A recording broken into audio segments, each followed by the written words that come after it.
최상병 전 위원장의 이 말은 어떻게 해석을 해야 될까요? 저는 이게 그러니까 최상병 특검 받겠다.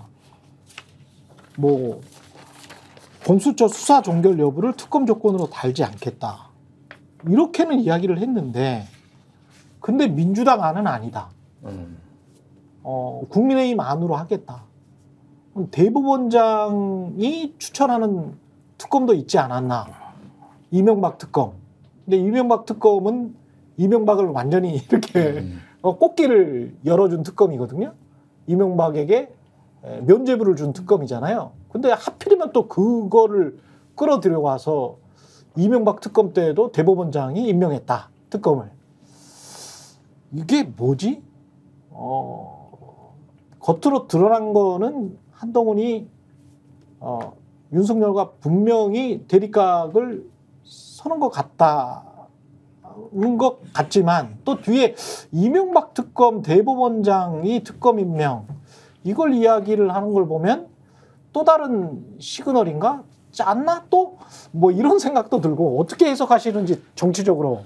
저는 대통령실에 플랜 A, B, C 이게 있다고 생각을 해요. 하나만 가지고 간다고 생각하지 않아요. 그러니까 지금 어차피 국민의힘, 그러니까 대통령의 앞으로 향후 행보는 국민의힘을 어떻게 잘 정리해낼 것인가 가장 중요하다고 보이거든요.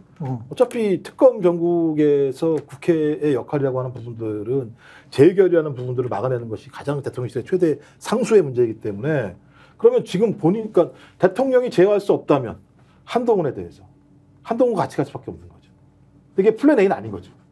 제가 볼 때 플랜 A는 원희룡이든 나경원이든 이 플랜 A를 통해서 만들어져서 결선 투표까지 가서 막판들 엎었으면 좋겠다라는 플랜이 하나가 있을 거라는 생각이 들고 두 번째는 이거 도대체 안 되는 상황이다라는 그러니까 안 되는 상황에 뭐 생각이 들었을 때는 한동훈과의 거래들이 전 지금 간접적으로 벌어지고 있다고 생각이 들어요. 거래가 있을 것이다. 왜냐하면 전화를 했다는 거 아닙니까? 그렇죠. 밥 먹자고 할 때는 쳐다보지도 않다가 전화를 했다라는 얘기는 그럼 그냥 한동훈이 그냥 갑자기 전화했겠어요? 갑자기 뜬금없이 보고 싶어가지고 선배님 이렇게 안 했을 거 아닙니까? 근데 전화를 하고 난 다음에 이걸 선언을 했단 말이에요. 아니 그러니까요. 네. 그 안에 조율이 있었겠죠. 당연히 이렇게 전화가 가면 이렇게 되는 건데 전화가 됐을 때는 나름대로 어떤 정도의 서로의 공감대나 딜이 있었겠죠. 그 딜을 가지고 통화를 했었고 그 딜은 뻔한 거죠. 전화는 했고 그러니까 보고는 했고 대통령은 의례적으로 답만했다. 그 내 합의가 다 있는 거겠죠. 전 그 이후에 이 정도까지 만약에 이제 이 정도까지는 얘기할 수 있는 거다. 근데 내용도 들어보게 되면 매우 소심하고 조심스럽게 얘기한 내용들이에요. 뭐 대단히 세게 얘기한 게 아니에요. 그렇죠. 그러니까 다 예를 들면 구멍이 다 있게 만들어 놓는 거고 그다음에 제가 볼 땐 그래서 통화는 제2의 폴더 인사라고 저는 생각을 하는데 기본적으로 이제 그래서 저는 그게 플랜 2일 것 같고 마지막은 정 안 되면 저 죽일 것 같아요. 사람을 죽인다는 게 아니라 한동훈에 대해서 못 나오게 하는 거죠. 뭐 한두 번 해본 거 아니잖아요. 이준석부터 지금 김기현까지 모든 라인들을 동원해서 못 나오게 해버리는 방식이 제일 좋은 건데 이건 과거에 해보니까 너무 예를 힘들고 어렵고 대통령이 집권 후반기로 가게 되면 더 힘들어지는 상황이기 때문에 이 수를 쓰지 않으려고 하겠죠. 저는 이 플랜 A, B, C 중에서 대통령이 고를 수 있는 선택 지점을 만들어 놓는 거죠. 그리고 필요한 걸 고르면 되는 거죠. 옛날처럼 그립이 세가지고 내가 결정하면 된다라고 하는 상황이 아니기 때문에 뭐 제가 추정입니다. 국민의힘 당원들의 선택이 참 궁금하네요. 일단 몇 가지 좀 쟁점들을 좀 정리를 해보면은 일단 제가 존경하는 김종욱 교수님이 그런 거 하지 마십시오. 존경하는 하면 그 뒤에가 안 좋아. 그러니까 이게 한동훈과 윤석열의 약간의 그 유대 아니면은 뭐 이제 막구거래 뭐 이런 거를 했는데 두 사람의 관계는 그 정도가 아니에요. 더 파탄 났어요. 진짜. 더 확실히 파탄 났다. 확실히 파탄 났어요. 확실히. 그래서 그 CBS의 그 김규환 한판 승부에 나와서 김규환 논설위원장이 그 얘기했잖아요. 한동훈이 윤석열을 그 사람이라고 부른다라고 하니까 뭐 한동훈은 난 그분도 모르고 그런 말 한 적 없다라고 주장을 했는데 저도 이제 뭐 이거는 한동훈 전 비대위원장의 입장을 존중을 하지만은 제가 들은 것도 그 사람 수준이 아니라는 거예요. 말할 수 없어. 그 사람 수준이 아니다. 물론 한동훈 위원장이 그렇게 반박을 했으니 저는 뭐 고소하지 마시고 일단은. 그렇지. 그 정도로 거래가 가능하지 않고, 그러니까 당원들의 마음이 중요한 거예요. 그러니까 한동훈도 제가 그 캠프 쪽으로부터 이제 들은 얘기는 고민이 많은 게 너무 센 반윤으로 갈 경우에는 당원들의 선택이 또 좀 그렇죠. 어려워질 수가 있으니 제2의 포이더 인사라고 말씀하셨지만은 윤석열한테 전화는 해서 최소한 예우는 갖추는 척 하는 것도 정무적으로도 필요하다라고 해서 10초 저 출마합니다. 또 이렇게 이제 이거가 이제 된 그 모양인데 한동훈이 얘기했던 뭐 이제 대법원장 이거는 사실은 마음은 그냥 민주당이 하는 거 전폭적으로 받아들이고 싶을 수도 있을 거예요. 제가 보기에는 그 정도로 윤회대 그 정도로 안 좋아요. 그 정도. 진짜 안 좋은데 다만 그러면은 당원들의 선택을 못 받는 거지. 그렇지. 그러니까 당원이 지금 80%인데. 네, 그러니까 당원이 80%니까 이게 그리고 국민의힘 지지층의 여론조사와 당원들이 또 투표하는 거는 또 다른 어나더 레벨이에요. 그렇죠. 민주당도 마찬가지고 그렇죠. 팀도 그래요. 그렇기 때문에 이거는 한동훈 입장에서 줄을 탈 수밖에 없는 거야. 그러니까 좀 맹탕같이 이런 얘기도 약간 하지만은 내가 또 이런 포지션도 있다라는 거를 약간 일종의 약간 줄을 타면서 이중 플레이처럼 이제 할 수밖에 없는 거고 김건희 특검은 안 받겠다라는 거잖아. 그러니까 난 이게 맞아요. 더 재밌더라고. 나는 그러니까. 한동훈 거보다 아니 최상병보다 김건희 여사가 한동훈에 정말 노발대발했다라는 얘기는 굉장히 많이 듣고 최근에 뭐 더 깊이 못 얘기하겠다. 그러니까 또 뭐 한동훈에 굉장히 빡쳤다는 얘기가 있어요. 그러니까. 네. 근데 이거는 왜 또 안 받겠다라고 얘기를 그러네. 하지? 김건희 특검을 안 받겠다라고 한 것도 또 특이 포인트네요. 그러니까 굉장히 저는 특이 포인트예요. 이거를 어떻게 봤냐면 저도 제일 여기서 주목했던 게 그 최상병 특검은 좀 차별화를 해서 받을 수 있다, 필요하다고 본다라고 얘기하면서도 김건희 여사 관련해서는 수사 중이다라고 얘기하면서 특검을 안 할 뜻을 내비쳤는데 이게 두 가지로 봐야 봐요. 하나는 어대한에 대한 자신감이죠. 내가 이 정도 그 최상병 특검 정도 윤석열 대통령에 대해서 반윤으로 어차피 찍힌 거 본인이 이런 노선으로 가도 나는 어차피 당선될 수 있다.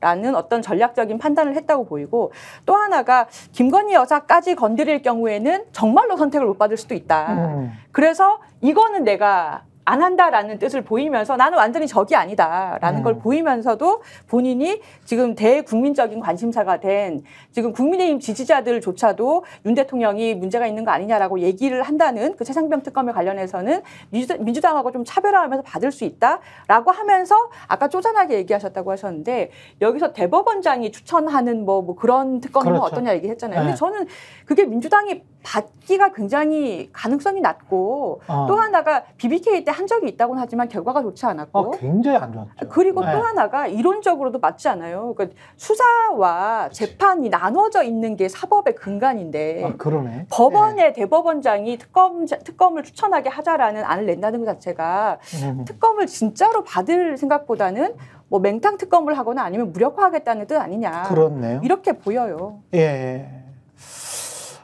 참 희한합니다. 김건희 특검은 받지 않겠다. 이게 뭘 의미할까? 그렇지만 VIP 원이 누군지를 아는 걸 수도 있지. 아니면 이미지 정치하기에는 굉장히 좀 쉬운 뭐랄까요?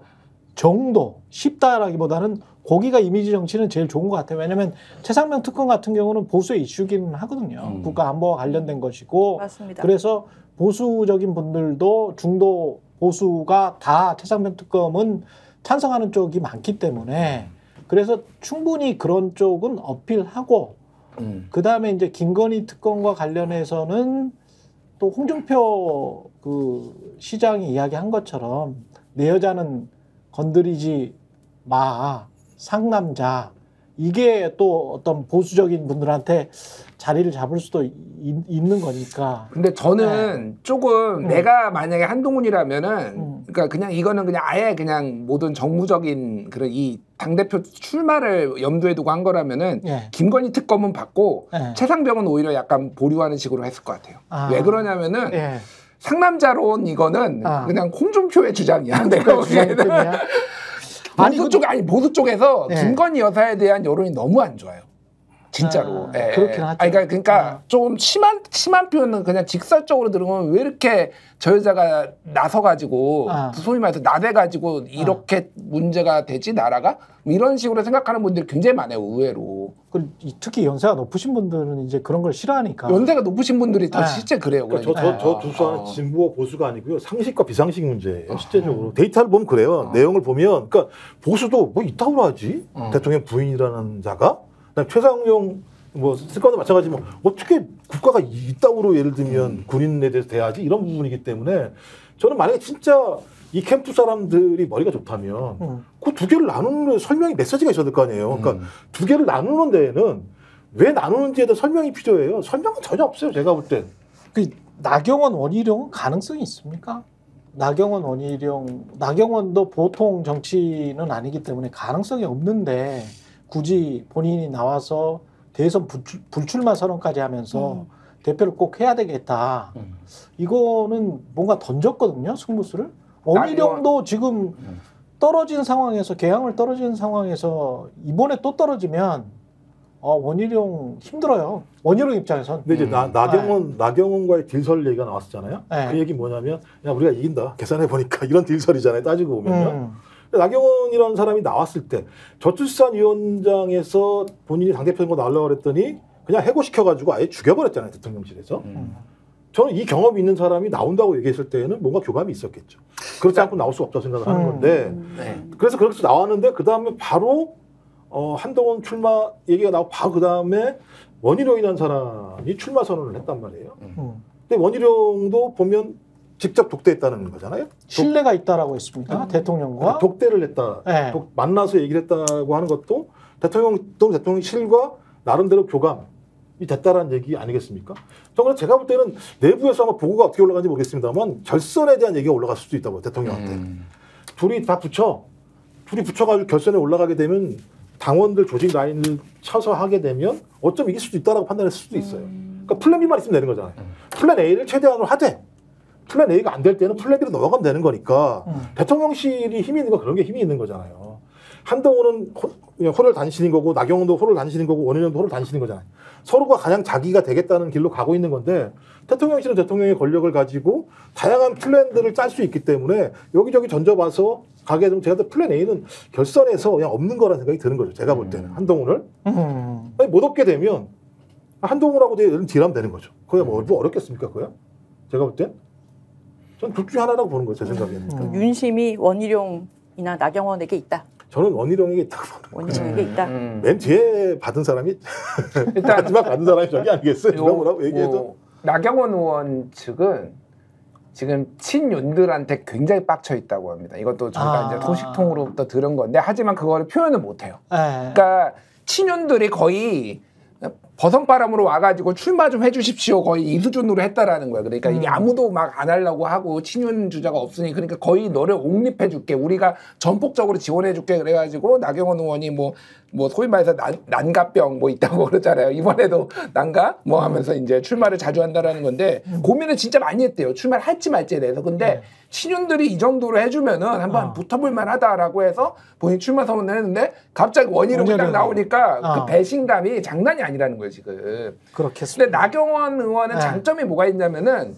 그 당원들의 연세 높으신 남성 당원들이 상당히 좋아요. 좋아하셔요. 예. 그래서 지난번에 이준석하고 붙었을 때도 당원 투표에서 이겼어요, 이준석. 맞아요. 예. 그런데 여론조사에서 이제 이준석이 좀 큰 표로 앞서가지고 이렇게 된 거란 말이에요. 그래서 개인 득표력이 어느 정도 확보가 된 상황이에요. 그래서 그렇죠. 그러니까 제가 김종욱 박사님의 이제 그 해설에 동의하는 부분은 가급적이면은 어쨌든 더 가까운 충북 같은 원희룡이 올라가면 좋지만은 나경원이라도 한동훈보단 낫다라고 보는 것 같아요. 그러니까 전체적으로 이제 결선투표제를 지금 염두에 두고 윤석열 대통령이 당무에 개입하지 않겠다라고 하면서 여러 명이 나오면 좋겠다 이런 식으로 이제 용산발 나왔잖아요. 그게 사실이라고 봅니다. 그러니까 1차에서 끝내지 않게만 일단 해보자. 그리고 2차에서 한동훈이 올라오는 거를 최대한 막아보자. 이쪽으로 지금 전략을 잡은 게 아닌가. 근데 이제 윤상현 의원하고 나경원 의원은 캐릭터가 너무 겹치는 게 문제예요, 사실은. 수도권에 있는 거고 한쪽은 완전 반윤 거의 포지션을 한동훈이 가져가고 있고 한쪽은 친윤으로 원희룡이 가지고 가고 있는데 이런 선거는 기본적으로 그러니까 정확한 포지션과 센 발언하는 사람이 유리하거든요. 그러네. 그럼 윤상현하고 나경원은 사실은 중간이구나. 중간에서 예. 오락가락하고 나온 게 당권, 대권 분리론, 뭐 대권 불출마 이런 거가 나온단 말이에요. 이런 예. 거는 주목을 못 받아 기본적으로. 요즘 그리고 뭐 불출마한다 이런 거 도움이 안 돼. 내가 보기엔 그거는 잘못된 정부적 판단이고 중요한 거는 어쨌든 이게 되게 단일화 가능성도 있겠다 잘못하면은. 중간에. 나경원, 원희룡, 윤상현 사이에서 뭐 아니면 네. 첫 번째는 나는 나경원하고 윤상현 사이에서는 지지율이 예. 너무 한 다음에는 단일화 가능성도 있겠다 이렇게 봅니다. 그렇군요. 예. 어떻게 될지 이것도 흥미진진합니다. 예. 7월 28일까지 계속 진행이 되는 거죠? 7월 예, 28일까지. 예. 근데 이거에 따라서 최상병 특검이나 김건희 특검이 어떤 108석이 이 사람들에 따라서 누가 되느냐에 따라서 왔다 갔다 할까? 그럴 것 같지는 또 않고요. 왜냐하면 그 사이에 또 그 다음에 어떤 또 변수들이 또 생겨나면 또 정치는 동물이라 이분들도 처음에 스탠스는 뭐 다 달랐지만 그 다음에는 아유 당이 살리면 어쩔 수 없네. 맞아요. 그렇게 될 수도 있기 때문에 뭐. 근데 좀 상황 봐도 이제 7월 19일 최혜병 작년에 이제 순직한 날인데 이제 그렇죠. 그 이전에 내겠다는 거 아닙니까? 지금 민주당에서는 제가 볼 때 대단히 큰 덩어리 하나가 떨어지는 거예요. 전당대회 앞에. 그 입장을 가지고요. 뭐 예를 들면 윤석열 정권을 살려야 되겠다고 생각하는 당원들의 힘들이 압도적으로 높아지게 되면 최혜병 특검 문제와 관련해서 다른 방향의 선택을 할 수 있는 측면들이 분명히 있는 거죠. 지금 상황을 보게 되면 그러니까 네. 아주 지금 복잡한 지금 수순들이 지금 앞에 놓여 있는 거고요.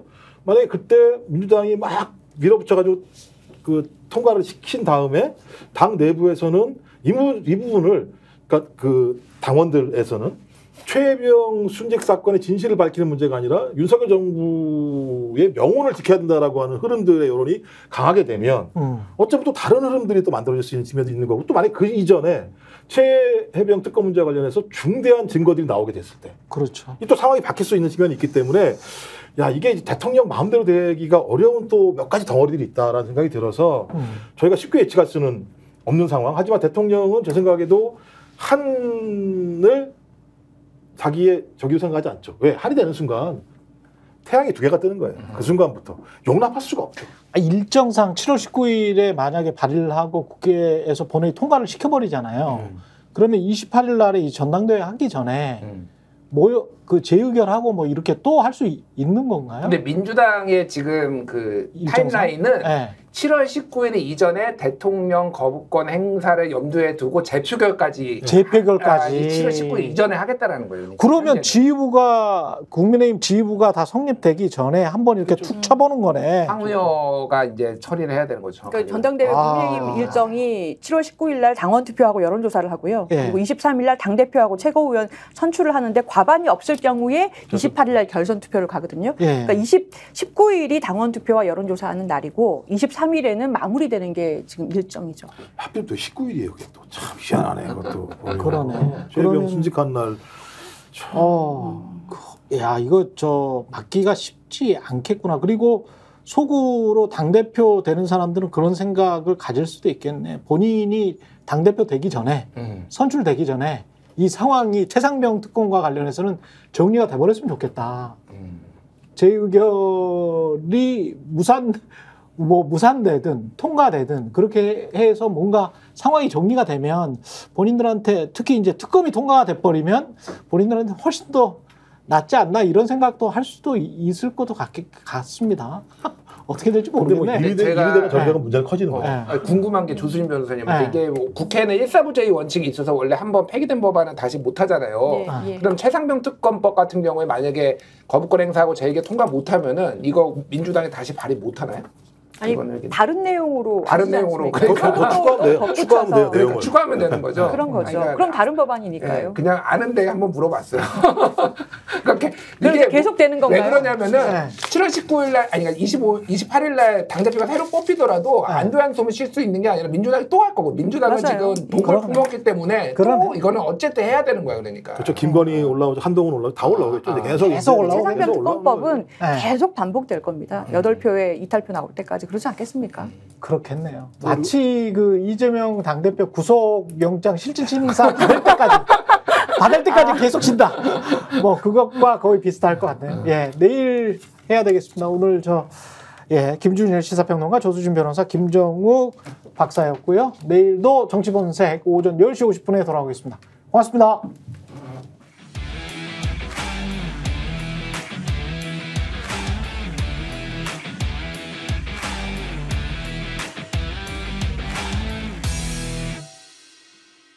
저희가 얘기할 때 오셔가지고 라이브로 관전하시기 바랍니다. 반드시 주변 사람들 데리고 오시기 바랍니다. 구독, 좋아요, 알림 설정 해주시기 바랍니다. 좀 살려주십시오, 저 좀.